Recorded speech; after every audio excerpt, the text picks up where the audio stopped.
Wala ba kayong pera? Wala ba kayong pera?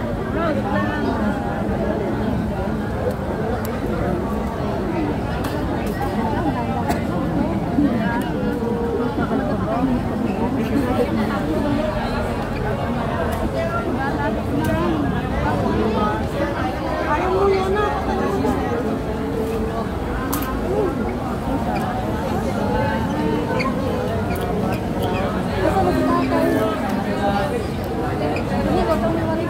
Tiga tayo sa gamit ha, mga kuya.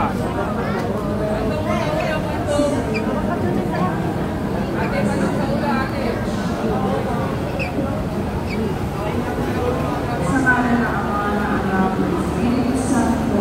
Amen. Nagbalita ang Panginoon Panginoon kay Santa Maria.